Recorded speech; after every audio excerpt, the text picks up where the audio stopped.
അരുണനളിനകാന്തിം സ്വർത്തുനീരാജമാനം കരകലിതപാലം സ്വക്ഷമാലാം ദധാനം കലശമമൃതപൂർണം ശൂലഹസ്തം ജ്വലന്തം ത്രിനയനമഭിവന്ദേ മൃത്യുമൃത്യും മഹേശം.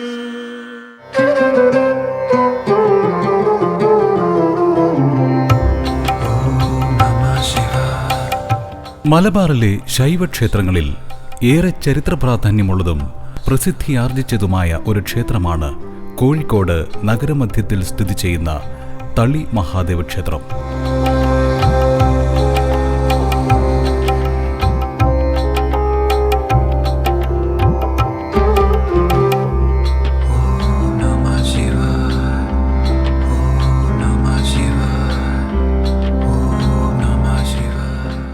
തളിയമ്പലം എന്ന് പൊതുവെ അറിയപ്പെടുന്ന ഇവിടെ പാർവതീ സമേതനായി ആനന്ദഭാവത്തിലിരിക്കുന്ന പരമശിവനാണ് പ്രധാന പ്രതിഷ്ഠ. ഒപ്പം തുല്യ പ്രാധാന്യത്തോടെ ശ്രീകൃഷ്ണനും കുടികൊള്ളുന്നു.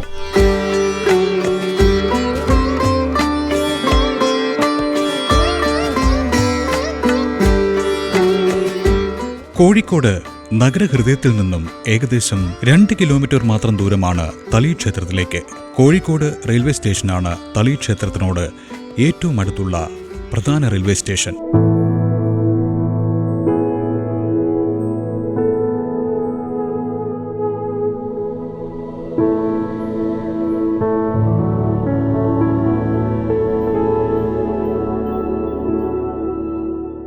കോഴിക്കോട് സാമൂതിരിപ്പാടിന്റെ മുഖ്യക്ഷേത്രങ്ങളിൽ ഒന്നായ തളിക്ഷേത്രം പഴക്കം കൊണ്ടും പ്രൗഢി കൊണ്ടും താന്ത്രിക ക്രിയകളുടെ നിഷ്കർഷത കൊണ്ടും നിത്യനിദാനങ്ങളിൽ അന്യൂനമായ ചിട്ടകൾ കൊണ്ടും പ്രസിദ്ധമാണ്.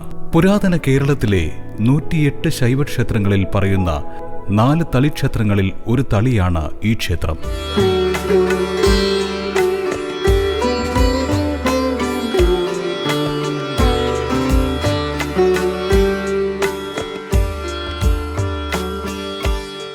പെരുമാക്കന്മാരുടെ രാജ്യഭരണത്തിലും തുടർന്ന് സാമൂതിരി രാജവംശത്തിന്റെ ഭരണത്തിലും ദേവൻ രാജാധിരാജനായി ആരാധിക്കപ്പെട്ടു.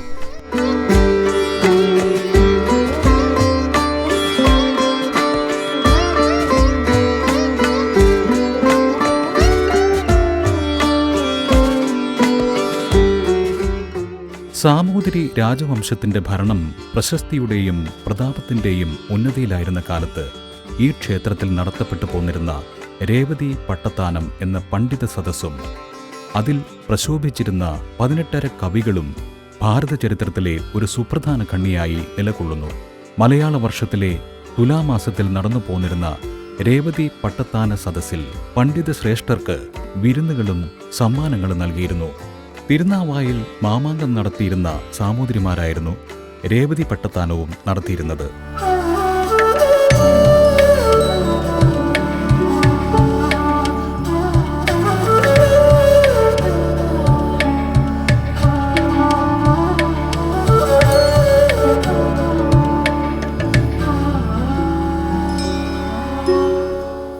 ഐതിഹ്യങ്ങളാൽ സമ്പന്നമാണ് കോഴിക്കോട് തളി മഹാദേവ ക്ഷേത്രം. പരശുരാമൻ തപശക്തിയാൽ പ്രത്യക്ഷപ്പെടുത്തിയ ഉമാമഹേശ്വരന്മാരെ ശക്തി പഞ്ചാക്ഷരി ധ്യാന രൂപത്തിൽ തളി ക്ഷേത്രത്തിൽ പ്രതിഷ്ഠിച്ചു എന്നാണ് ഐതിഹ്യം. ദ്വാപരയുഗത്തിന്റെ അവസാന ഘട്ടത്തിൽ പരശുരാമന് തന്റെ ദിവ്യമായ തപസ്സിന്റെ ഫലമായി ഉമാമഹേശ്വരന്മാർ ജ്യോതിസ്വരൂപത്തിൽ പ്രത്യക്ഷപ്പെടുകയും ആ ജ്യോതിസ് ജ്യോതിർലിംഗമായി പരിണമിക്കുകയും ചെയ്തു. ആ ദിവ്യ സാന്നിധ്യം ഈ പ്രദേശത്തിന്റെ ഭാവി ഭാഗ്യാനുഭവമാകുന്ന കൽപ്പകവൃക്ഷത്തിന്റെ ഉത്തമ ബീജമായി കൽപ്പിച്ച് പരശുരാമൻ തന്നെ ഇവിടെ പ്രതിഷ്ഠിക്കുകയും ചെയ്തു.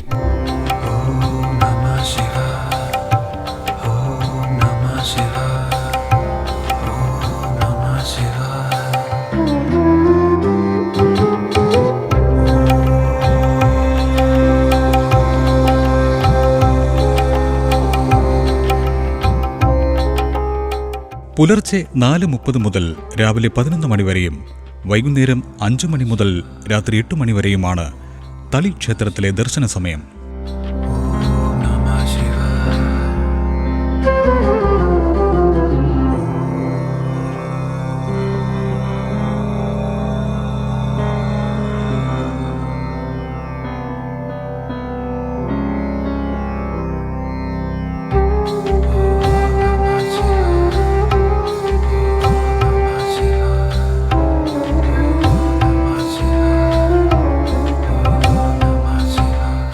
1500 വർഷത്തെ പഴക്കം കൽപ്പിക്കപ്പെടുന്ന തളി ക്ഷേത്രത്തിൽ ഉദയാസ്തമന പൂജ, പ്രദോഷ പൂജ, ഉമാമഹേശ്വര പൂജ, സ്വയംവര പുഷ്പാഞ്ജലി, മൃത്യുഞ്ജയ ഹോമം, മൃത്യുഞ്ജയ അർച്ചന, ആയുർ സൂക്ത പുഷ്പാഞ്ജലി, രുദ്രസൂക്ത പുഷ്പാഞ്ജലി, കൂവളഹാര സമർപ്പണം തുടങ്ങിയവ പ്രധാന വഴിപാടുകളായി നടത്തപ്പെടുന്നു.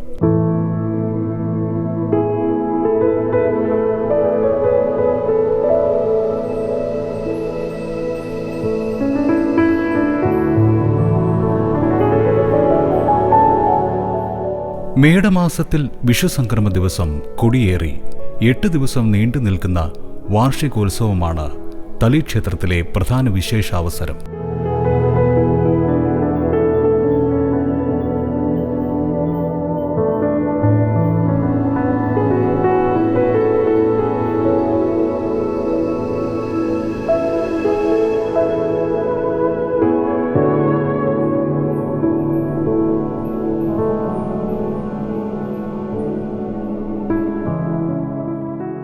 തിരുവുത്സവത്തെ കൂടാതെ കുംഭമാസത്തിലെ ശിവരാത്രി, ചിങ്ങമാസത്തിലെ അഷ്ടമി രോഹിണി, തുലാമാസത്തിലെ രേവതി പട്ടത്താനം തുടങ്ങിയവയാണ് ക്ഷേത്രത്തിലെ മറ്റ് വിശേഷാവസരങ്ങൾ.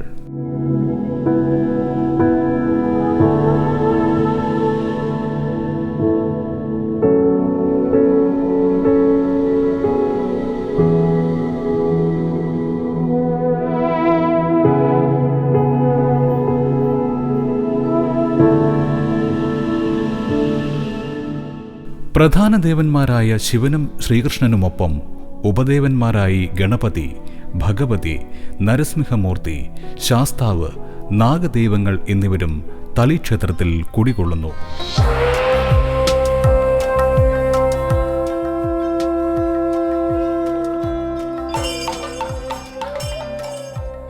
ദർശന സാഫല്യം തേടി തന്റെ സവിധത്തെങ്കിലെത്തുന്ന ഭക്തജനങ്ങൾക്ക് അഭയവും ആശ്വാസവുമേകി വാണരുളുകയാണ് മഹാദേവൻ തളി ക്ഷേത്രത്തിൽ.